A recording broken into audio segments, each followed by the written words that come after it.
What up, Pokénet? Thanks for coming and checking out this video where we're going to check out what might be the best deck in the format right now, which is Dragapult with Crushing Hammer.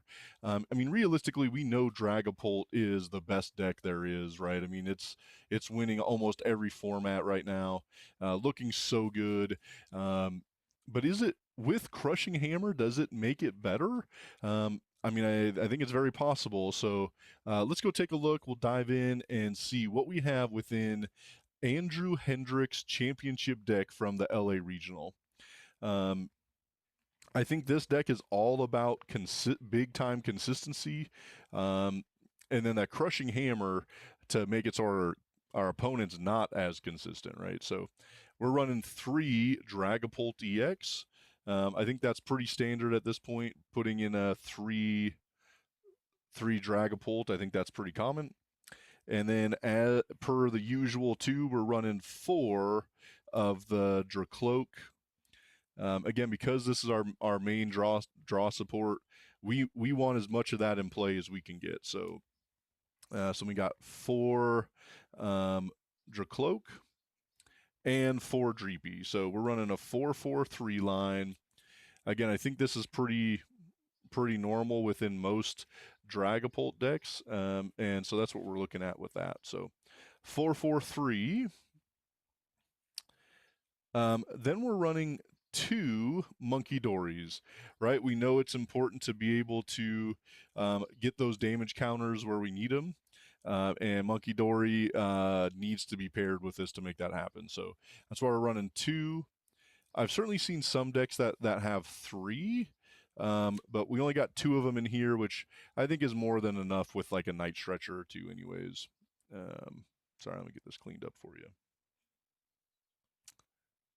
Not sure why that looks so crooked. That's a little better.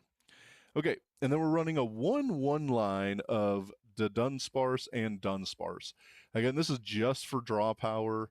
It's not running the Dudunsparce EX, but this just gives us a little bit of another oomph to get some more draw support. So we're running 1-1 with Dudunsparce and Dunsparce. We're running 1 Budew, right? I mean, realistically, we want to slow our opponent down. And so that's the way to make that happen is with 1 Budew. Then we have 1 Fezandipiti EX. I think this is in every TCG deck out there right now, practically. I mean, I guess there's 1 or 2 that don't, but pretty dang common to be running the Fez. And 1 Meowth EX, same thing. This just helps us get our supporter and get set up how we need. So having a 1 specific Meowth, I think is pretty necessary. So and that's it. That's what we're looking at for the Pokemon. Pretty dang straightforward. Again, we want to be consistent, and that's what this is helping us do, is be more consistent with this setup. So that's what we're looking at for Pokemon. And then we're running 4 of the Lillie's Determination. Again, best draw we have in the game right now. Probably one of the best draw supporters there's ever been, right? Better than Professor's Research, because we don't have to get rid of anything. We don't have to get rid of our hand. So the fact that we don't have to discard, I think that makes that one of the most powerful cards we've had within the TCG for sure. All right, then we have 3 get over here boss's orders. So again, we need to be able to get in the active what we can KO. We need to have a decent amount of them, because with Dragapult we can't always KO what's in the active. So boss's orders is super important. So then we have 3 Crispin. Again, this isn't just for Dragapult. This is also so we can get energy accelerated onto Munkidori. So Crispin comes in clutch. Realistically, because we're not running as many energy as a lot of other decks are, Crispin helps us with that. So then we're running 3 Crispin and 1 Judge. So that's what we're looking at for our supporters. Again, we're just staying as consistent as possible. So that's what that's what's going on with these supporters. They help us to stay that way.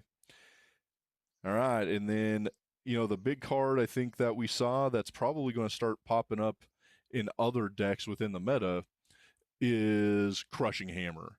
And so we talked about this. We were actually at LA Regionals live. That's where this sweet Meowth deck mat came from. Maybe I'll put Crushing Hammer over here so you can still see some of Meowth.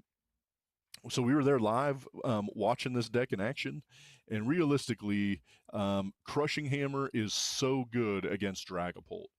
Because Dragapult doesn't run a lot of energy and it can't afford for you to be knocking it out of play. That's part of why Andrew ran this Crushing Hammer, knowing that it helped within the meta against Dragapult itself. So again, great inclusion, and there's other decks that are going to start running this too. So we're going to see it around back within the meta a little bit. So we got 4 Crushing Hammer. We got 4 Poké Pad. Again, we are looking to be as consistent as we can.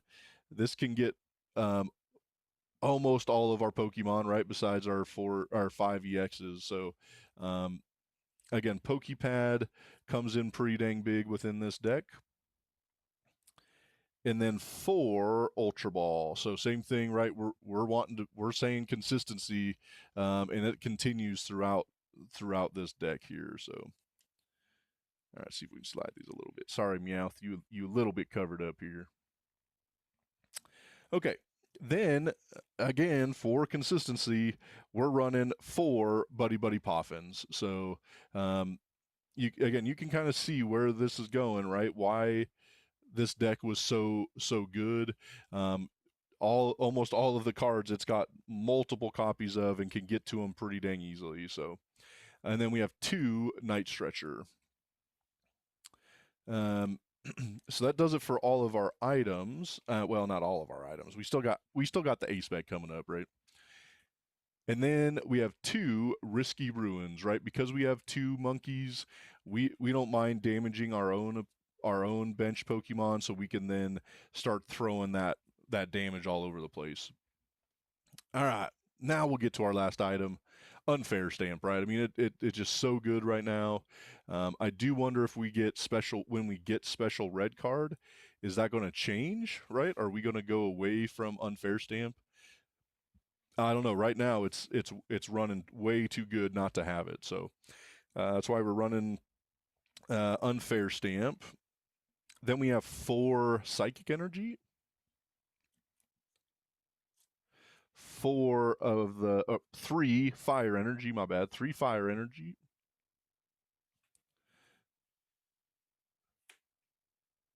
And 3 Dark Energy. So that was one thing I thought was pretty cool with this deck. Even though we're only running 2 Munkidori, we're still running 3 Dark Energy. Part of that is because we're going to be using Crispin pretty often for our energy attachment. So we want to make sure we have that energy in the deck. But we can also Night Stretcher for a monkey if it gets KO'd.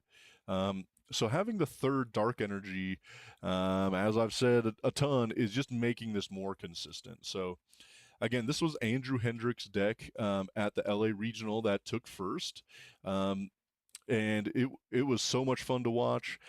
Every time you saw someone saw Andrew rolling for Crushing Hammer, people were just going crazy. So it does build some excitement for sure. I mean, I don't know if I love having to flip for certain things, but this is one where it's very good if it hits heads, and if it's tails, it doesn't necessarily hurt you, right? So realistically, it's a safer flip than a lot of other flips would be. So anyways, so this is what we got going in this video today. Again, this is a fun deck to play. We did stream it a few days ago, so I'll put that link in the description if you want to go watch that. I think we went 11-3 running this deck on stream. And again, pretty dang fun, a great deck. So if you're looking for something to be consistent, this is probably it, right? So If you haven't, please go smash the like button and subscribe. Please let me know in the comments what deck you'd like to see next. We do have quite a few of these deck previews coming up here in the next week or two, but I always love to hear feedback on what decks you'd like to see. So hit me in the description or hit me in the comments what deck you want to see next on the profile video. And then, as always, we give you guys a thumbs up and have a Poketastic day.